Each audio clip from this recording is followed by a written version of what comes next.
Pretty good. So good afternoon, and thanks for joining us today. And again, thanks for your patience as you listen through these briefs. Next slide, please. This afternoon, I will be providing a brief overview of the Department of the Navy FY15 budget submission. This submission continues to be grounded in the strategic foundation highlighted here. It builds on the quadrennial defense review, which builds on the defense strategic guidance, as was talked about earlier today. So we use those documents and those strategies in concert with the secretaries, the Chief of Naval Operations, and the Commandant's priorities to guide the hard choices that we're going to be talking about today.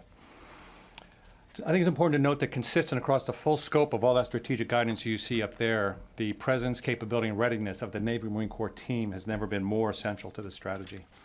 Next slide. This is the Navy Marine Corps today.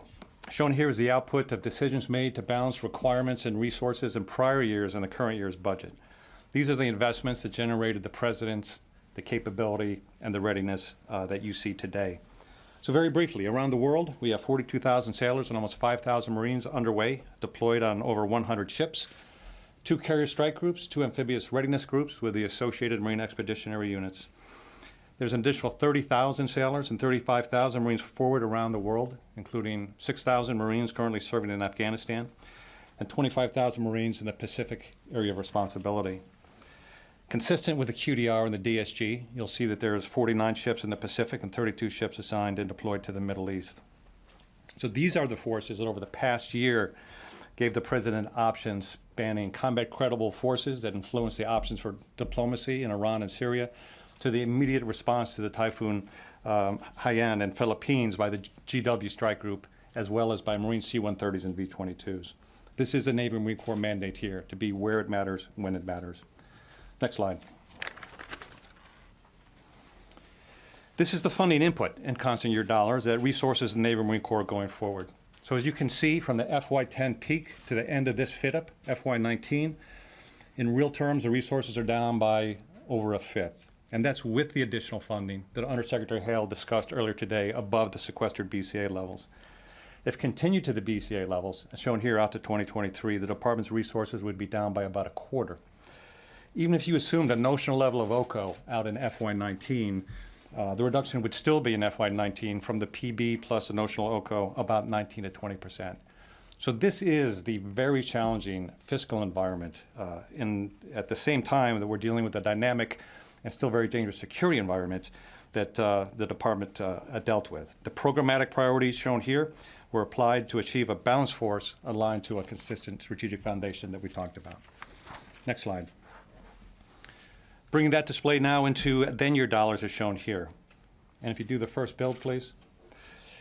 So what this is showing in the gray boxes is the reduction from the PB14 level that this is in this year's submission. You'll see that it's $38 billion less for the Department of the Navy over the fit-up, and $15 billion of that is in the first year.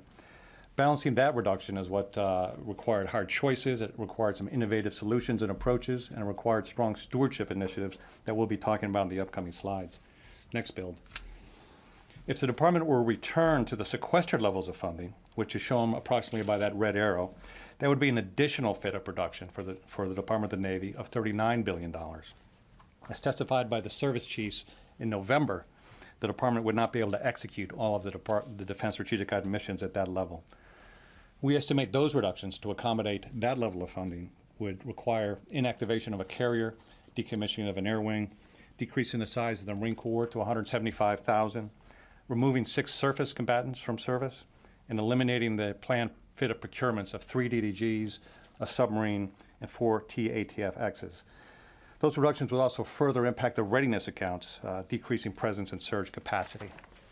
Next slide.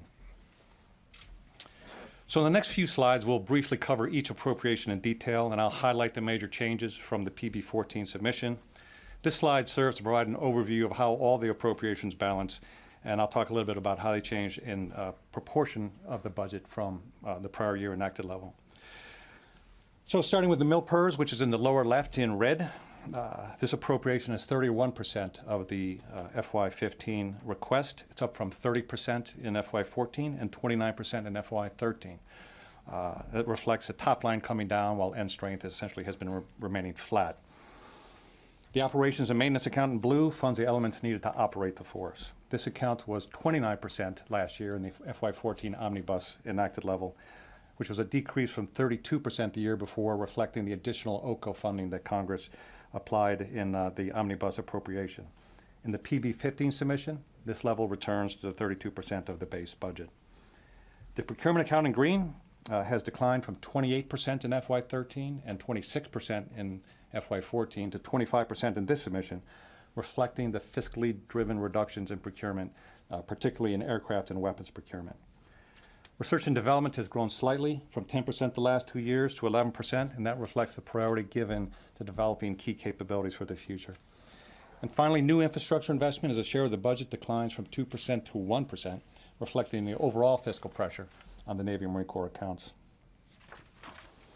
Next slide. In MilPERS, you see two services on slightly different paths, the same as last year. The Navy is ending a decade of planned end strength reductions and stabilizing the force to improve manning at sea, to improve sea-shore rotation, and to increase cyber capabilities. The FY15 budget specifically targets improved fit and fill metrics, and fit is the percent of sailors assigned to a billet with the required skill code, the NEC classification. Fill is the percent of authorized billets filled. This budget targets fit and fill metrics of 92% and 95% respectively, an improvement from last year's target of 90% and 90%. The Marines continue to downsize, and so you see an FY15 base funded level here of 182.7. That includes the first 600 of an eventual 1,000 increase in the Marine Corps Embassy security guards. The Marine Corps also has OCO funded temporary end strength expected to end in FY16. As Undersecretary Hale discussed earlier today, the decreased manning levels that you see in these slides outside the budget year, i.e. in FY16 through 19, in both the Navy and Marine Corps cases, largely reflect planning levels pending the decisions to be made in the FY16 budget submission regarding Marine Corps steady state end strength and the retention of 11 aircraft carriers and 10 carrier air wings. It's important to note that no personnel changes will be made until there's a final decision, in particular on the carrier and the air wings. Undersecretary Hale also discussed today the compensation and benefit changes proposed in the budget for the Navy and the Marine Corps. The savings from slowing the rate of growth of military pay and benefits are being invested to improve the quality of service of sailor and Marines. These investments include training enhancements such as improved training ranges and simulation capabilities to include small arms training, as well as increased travel funding for training, investments in spare parts, and enhancements in surface ship maintenance. More broadly, this budget also funds increases in career sea pay and career sea pay premium that recognize and reward sailors and Marines that are spending time at sea. It funds a high deployment allowance that compensates for the rigors of extended deployments, and it restores critical skills bonuses to retain our most highly skilled sailors. Next slide. In the civilian personnel accounting, you'll see a slight increase in FY15 and a steady decrease across the full fit-up. Navy FY15 increase of about 1,500 full-time equivalents reflects a continued priority on getting ship maintenance right, with additional man-days for overhauls and availabilities at our regional maintenance centers. It also reflects increases to critical programs such as sexual assault prevention response and cyber. U.S. Marine Corps growth of 800 full-time equivalents is consistent with the level that is being executed in FY14, and also reflects, again, increases for specific items such as increased cyber capability and the increases in the Marine Corps Embassy security guards. These increases are partially offset by headquarters reductions that start in FY15 and reduce headquarters personnel over the fit-up by 20%, as well as some other reductions that were taken based on affordability. Overall, these levels reflect the essential contributions of our civilian personnel throughout the force, both in Washington, D.C. and more broadly. Over 90% of our civilian personnel are contributing to the force outside of D.C., training our people, fixing our gear, and managing our infrastructure. Next slide. The Department's readiness counts are tightly focused on the op tempo that our combatant commanders are requesting, properly sustaining our ships and aircraft to reach their expected service lives, and properly training our people.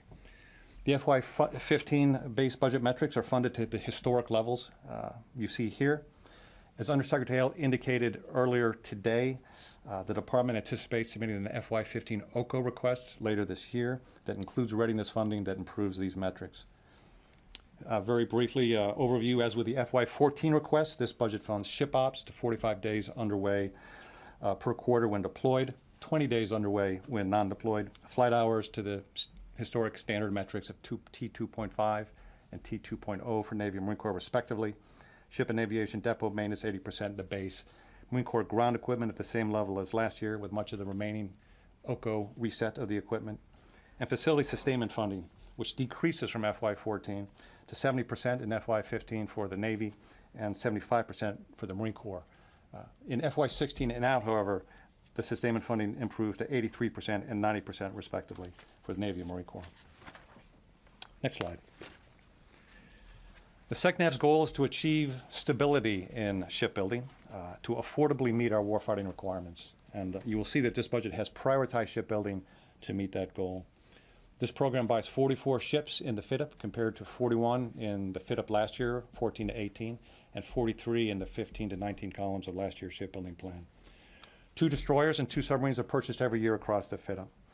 There was 1 less LCS purchased in FY15 than last year, 3 versus 4, reflecting that $15 billion top line reduction I talked about at the beginning. We bought what we could afford. In accordance with Secretary Hagel's LCS decision, the LCS program continues as shown through FY18 to a total of 32 ships, buying 12 in the FYDP.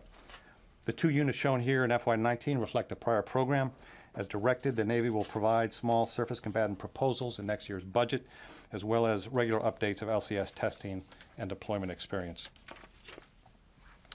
Other changes from PB14 include the addition of one afloat forward staging base in FY17 that delivers in FY20, sliding LXR 1 year, with advanced procurement now in FY19 and full funding in FY20 due to fiscal constraints. Also due to a top-line reduction, PB15 aligns delivery of Kennedy CVN 79 from the latter part of FY22 to FY23. In the RCOH line, refueling complex overhaul, as Secretary of Defense Hagel also announced, the Department will make a final determination on refueling the George Washington in the FY16 budget submission. Pending that decision, this budget funds planning for the defueling required. Overall, in FY15, 8 ships are delivered and 13 are retired, bringing the FY15 battle force count to 283. Going forward, the battle force grows to 309 ships by 2019 with this plan. Finally, as Secretary of Defense Hagel also mentioned, given pressing resource constraints, the PB15 submission proposes to place in a special status, special category, and induct into phase maintenance 11 cruisers, starting in FY15. This approach is driven by affordability, but it provides substantial cost savings while modernizing the ships to the latest capability and extending their service lives. A similar program has also been proposed for 3 LSDs on a rolling basis, modernizing one at a time. Next slide. In the aircraft procurement appropriation, overall reductions of 111 aircraft and $9 billion are taken from PB14 level, reflecting the fiscal pressure, the resource pressure we talked about. FY15 reductions include 4 F-35 Charlie carrier variant JSF aircraft, 10 E-2Ds, and 10 P-8s. The initial operational capability IOC dates for the F-35 Charlie and E-2D remain unchanged with these profile changes in 2019 and 2014 respectively, and the P-8 has already achieved its IOC. In the Super Hornet and Growler line, those fleets are transitioning from production to sustainment. Key Super Hornet modification programs are funded in this budget to include the new infrared search and track pods. In the UAV section, the U-Class, the Unmanned Carrier Launch Surveillance and Strike System, remains on a path to achieve early operational capability by 2020, with a contract award projected for FY15. And finally, the Triton MQ-4 has been rephased as shown in this profile to account for a delay in development. Of note, the FY15 Opportunity Growth and Security Initiative that Undersecretary Hale talked about has a designed focus on readiness and modernization, and the Department of the Navy request for that includes 8 P-8s and 1 E-2D, among other aircraft required. Next slide.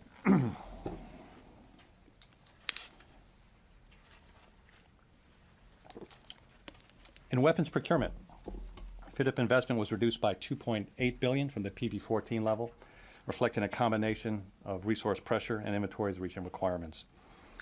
FY15 is the last year of the Tactical Tomahawk procurement, as that program transitions to sustainment with a recertification depot line and modifications that are going to keep that weapon as a premier attack weapon over the course of its service life while we develop the next generation land attack weapon. In other lines I'll highlight, consistent with QDR guidance to rebalance for a broad spectrum of conflict, this budget funds key capabilities such as restart of the Mark 48 heavyweight torpedo line, with procurement starting in FY16, and procurement of the long-range anti-service missile, the LRASM, starting in FY17. In aircraft weapons, we take a one-year pause in AMRAAM while operational testing completes and then ramp up production. Next slide. In Marine Corps procurement, the base budget funding decreases by $275 million from the FY14 level, reflecting fiscal constraints. A few major efforts I'll highlight in 15 include improvements to the light armored vehicle with funding to modernize the legacy turret and the TOW missile system. There's funding to begin procurement of the Humvee sustainment modification kits, development and testing of the Joint Light Tactical Vehicle, which is the newer vehicle, provides improved performance and protection compared to the current Humvee fleet. FY funding supports production of 7 LRIP vehicles. And the budget also supports the procurement of additional low-rate initial production ground-air task-oriented radars, which is an expeditionary radar designed to detect rockets, missiles, and artillery. Next slide. In the R&D account, science and technology funding declines 2% in FY15 and then remains steady over the balance of the fit-up. A few major systems I'll highlight. F-35 Charlie funding fully funds the system development and demonstration to maintain the Stovall IOC in 2015 and the carrier variant IOC in 2019. CH-53K is rephased due to affordability to a path that puts it on track for a milestone Charlie in the third quarter of FY16. The Executive Helo starts system development and demonstration this year with milestone C sched in FY19. In shipbuilding, the Navy's top programmatic priority, the Ohio replacement program, continues on track for a lead ship construction starting in FY21. In the amphibious combat vehicle program, the Marine Corps has refined its strategy and restructured the program to provide a phased incremental approach. This budget will fund the manufacture and testing of the first increments prototype vehicles, as well as continued tech development for later increments. On the slide, you'll see the electromagnetic railgun highlighted. This gun is a key future capability that's under development, and it's funded for an at-sea demonstration aboard a joint high-speed vessel in 2016. Finally, an important element of the stewardship initiatives that I highlighted at the beginning, beyond the 20% management headquarters we already talked about, is a $3 billion per year initiative to reduce the cost of business across our acquisition enterprise, spanning R&D, O&M, and procurement accounts.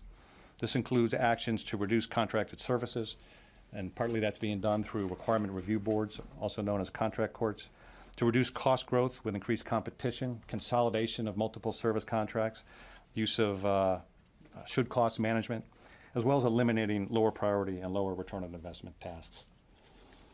Next slide. The Navy and Marine Corps have pressurized FY15 MILCON, supporting the department's most pressing needs with 41 construction projects. FY15 MILCON supports the introduction of new weapon systems with projects such as the Ohio replacement program, power and propulsion facility in Philadelphia, an air wing training facility in Fallon, Nevada that supports JSF. MILCON also supports priorities such as nuclear weapons security, completing the last year of the explosive handling wharf in Washington, enhancing global posture with a wing and support squadron facility in Guam, and quality of life with a BEQ in Yorktown, Virginia. In family housing, the Navy request supports operation, lease, and maintenance of 10,000 units worldwide, and the Marine Corps requests 1,300 units worldwide. No new public-private ventures were funded in family housing construction. The $16 million shown funds revitalization of 44 units at Marine Corps Air Station Iwakuni. Next slide. As Undersecretary Hale discussed today, the President's budget proposes an opportunity growth and security initiative focused on readiness, modernization, and improving facilities. The Department of the Navy's share of this initiative is $9 billion and features items such as those shown here.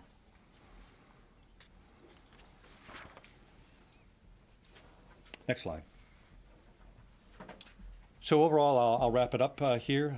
The real takeaway is in this period of fiscal austerity, the department has put together a budget at a time of continued very high COCOM demand for naval forces that balances investment in presence, in capability, and in readiness, It's laser focused on ensuring force wholeness and sustaining our warfighting edge in alignment with the strategy that we started the brief with.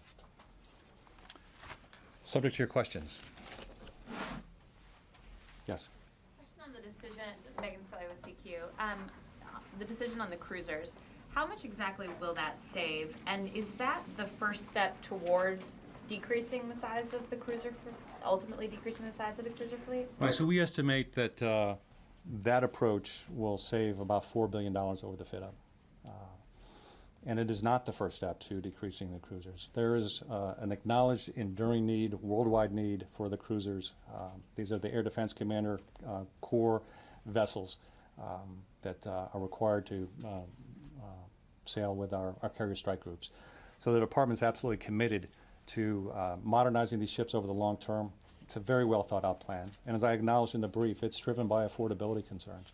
But we think this is an innovative way to keep these ships in the force, to modernize them to the most current capability, and to sustain their lives. Hi, John Harper with Stars and Stripes. Can you break out the Marine Corps part of the budget and the Navy part of the budget in terms of the top line, excluding OCO, and kind of compare this year's request to the FY14 request and the enacted amount? Right, so we'll get the numbers here, but I mean, yeah, overall, just from 14 enacted to the 15, the Department of the Navy request goes from 149.8 to 148. So even in then-year dollars, let alone real terms, the top line is decreasing. And Mary, you know, that actually is a question better for us to take. We'll just give you those figures at the appropriation level of that split. Yes, ma'am. Hello, with Reuters. Can you say a couple of words about the CH-53K rephasing? And then also, I just want to ask you about if you could help me understand the OSG fund or initiative a little bit better. Sure. So like, you know, you go from 16 P8s in 14 to 8 in 15 in the base budget, and then you get 8 in the OSG. All right. So just, you know. All right. So the CH-53K obviously is the Marine Corps heavy lift aircraft. It is absolutely an imperative for their mission. And as a former Expeditionary Strike Group commander in 5th Fleet, I can tell you that the amphibious readiness groups and the Marine Expeditionary units I had the full scope of the new aircraft. The new Yankees and Zulus had the V-22s, and we absolutely relied on the 453s, typically employing them under LPD. So very important capability. Fiscal reality is a hard thing, and so as we balanced, again, made some hard choices. The 53K was seen as one where we could slide that a year based on the existing inventory and still get to where we needed to go with recapitalizing that part of the Marine Expeditionary Unit. So when will that ISC occur then? I'm sorry? I mean, when will that program, like, so it just gets delayed by 1 year? Or? Right, exactly right. The Opportunity, Growth, and Security Initiative, Undersecretary Hale talked a little bit, so you know, I'll defer to some extent to the OSD talking points on it. But essentially, it's not part of the budget submission. It's an administration-wide initiative that's broader than DoD. There's a domestic government piece of it as well.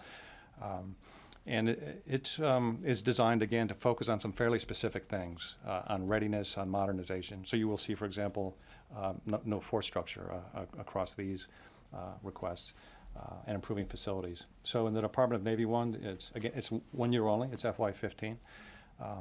There are investments spanning the things that highlighted on the slide, but to include sustainment funding that brings the department from the 70 and 75% respectively, almost to full sustainment funding. To your question on P8, so there are 8 in the base budget based on, again, the choices that were made and how to balance those elements of presence, capability, and readiness that were made.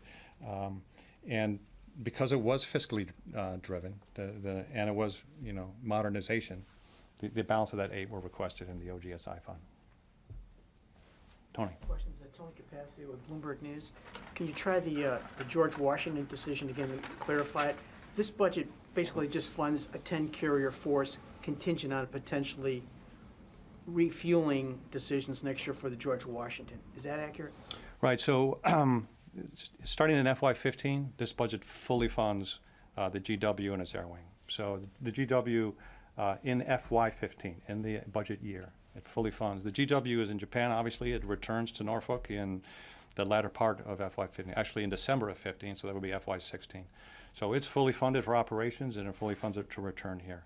So in FY15, the budget year, there's no issue. So what Undersecretary Hale was referring to, in FY16 and out, in next year's budget, a decision will be made based on the factors he talked about whether to refuel that ship or to not refuel it and inactivate it, based on the discussion he talked about in terms of the conversation with the Congress. If they decide, if you're forced to refuel the ship and keep it in the inventory, is that about a $6 to $7 billion increase over the FITA the Navy has to find? Correct.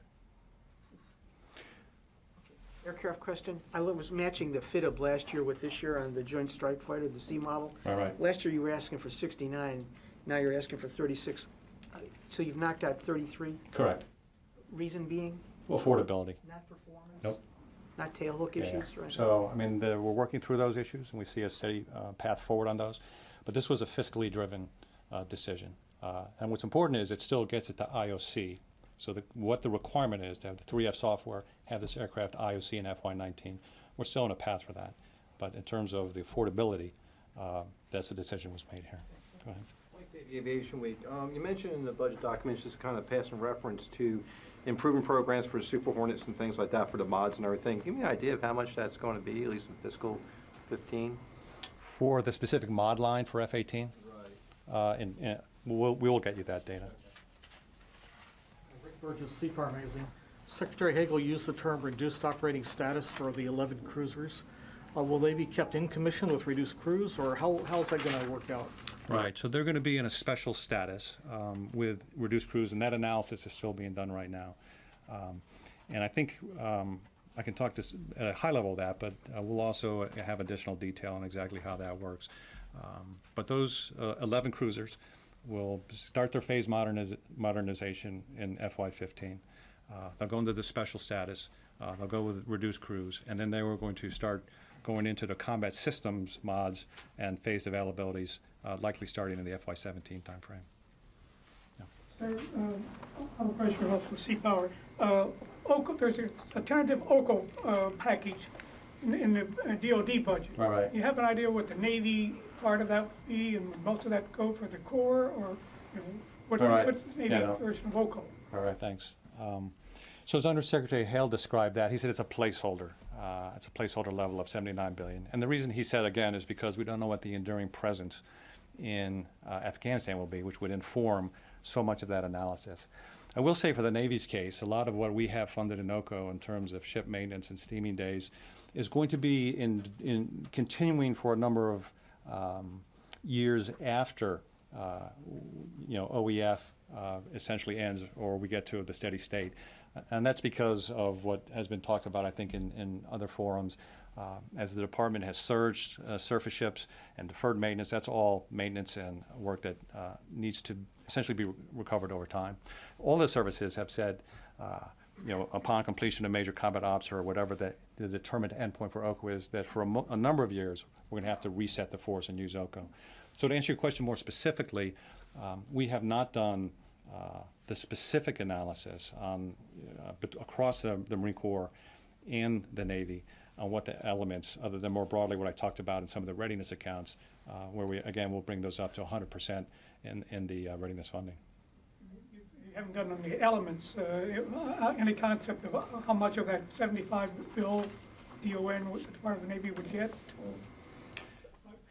Past experience? All right, so I'm going to decline to speculate on what that percentage might be. Again, as we decide what, as a nation, as the president makes a decision on what the enduring presence is in Afghanistan, that will inform Marine Corps rotations, it'll inform the naval support of that. And another point that is sometimes subtle in the OCO accounts is, even as ground forces come out of Afghanistan and out of that region, as long as there's a requirement for overwatch and what remains, that drives naval presence. That drives our aircraft carriers, that drives our operations to be available to support even a smaller footprint there. Well, you mentioned maintenance for the ships, but the Marine Corps has a big reset for its ground equipment. Absolutely. Is that, you envision that going on after OEF? Absolutely. Yes, ma'am. Hi, Megan Eckstein with Defense Daily. So for FY15, you have no unmanned aerial vehicles, and across the FIDIP, you have no MQ-8s. Was wondering what the reasons for that was and kind of what that does to the overall capability for the Right. return. So the department's very committed to unmanned air systems. And so I talked about UCLAS in particular, and UCAS being a demonstration that continues on in FY15 as well. In MQ-8, due to affordability, the department made a decision to phase the MQ-8 procurements to the LCS. And there was, in prior years, a specific notion of procuring MQ-8 specifically dedicated to SOF. That is a decision now that the department will handle through the Global Force Management Allocation process, which is to say if we have an MQ-8 on an LCS and a command commander needs support for a specific SOF operation, that's the way we'll handle that. So that's what's going on in that line. Yes, sir. Just, John Emmerdinger from Flight Global. Could you quickly recap the CH-53K? I didn't quite catch what the decrease in funding was, or what the change was. Right. So we essentially slipped it a year, or rephased it a year. So if you look at the profile in aircraft procurement, and I should actually say that's in the R&D line. Yeah, so you have to go to the R&D slide and show that we rephased it. And so essentially what we did is now milestone C is scheduled for the third quarter of FY16. Yes, ma'am. Hodgesack from Marine Corps Times. I'm wondering what elements of the Marine Corps Pacific rebalancing strategy are funded in this year's budget request, and if that strategy has been amended at all, as seen in the request. Maybe you could be a little more specific for me. Between UDP to deployments to Australia, to resettling on Right, so at the levels that we're talking about, the Marine Corps is continuing to execute that plan. There's been no, large deviation away from that. And in particular, as you talked about with the rotational deployments to Australia, and what 3MEF does in terms of, the Pacific presence, really no changes to that. In terms of anything you would see in the budget, in terms of their funding for operations, in terms of their funding for their end strength levels, again at 182.7 in this budget, that's on a solid vector. Just a I already asked you. So yes, sir. Yeah, hi, Sam Legrone with the Naval Institute. Just to follow up on Megan's question, does that mean that the Navy isn't going to pursue the C model of the Fire Scout for the MQ-8 line? Ed, do you have any insight on? No, I'll have to get that one. Yeah. I don't, yeah, I'll get that for you. And then are you all budgeting in for the change orders, taking the DDG-51s to the Flight 3 variant, and when's that coming in? So the Flight 3 DDG is scheduled to be the second ship purchased in FY16. And then from that point forward, we procure Flight 3 DDGs. Is there a change order built into the budget? Because that's a lot of work to upgrade, the 2A model to be able to handle the AMDR. It's that funding profile is supported that I just described in the budget. In the corner?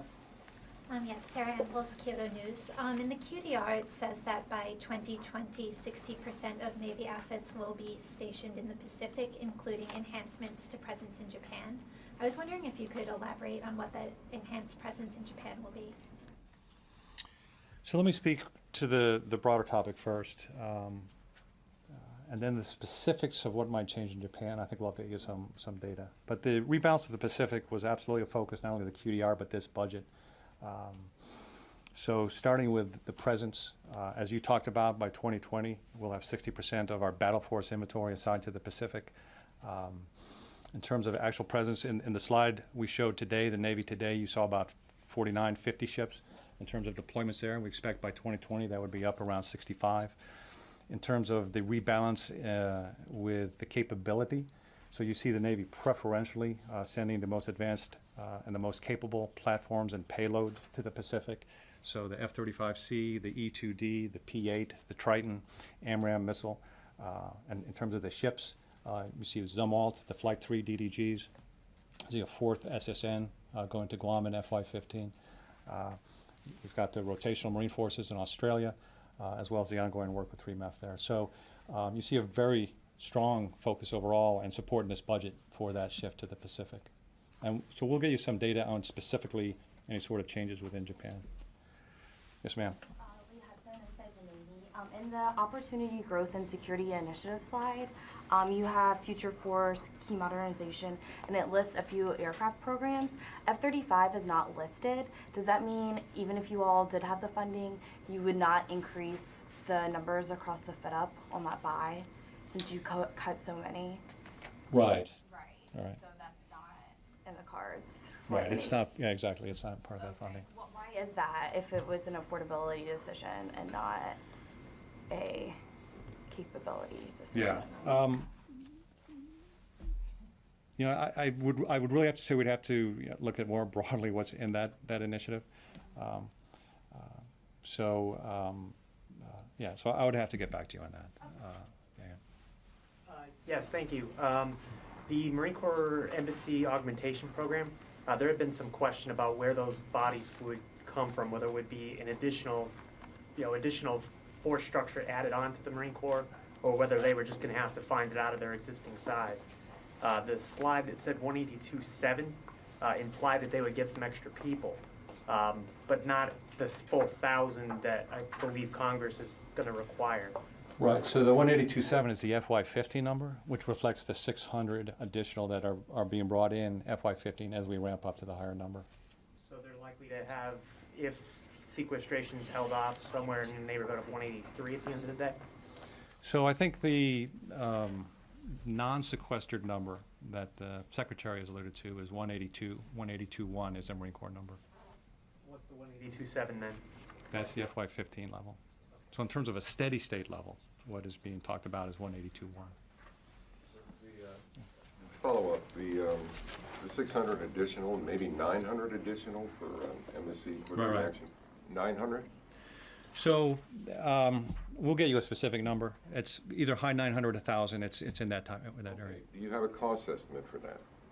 I'm sure we will give you we'll get you a specific dollar figure for that end strength. And the overall Marine Corps budget, does 22 billion sound like, is that the number we're talking about, and that's about 1.8 billion down from last year?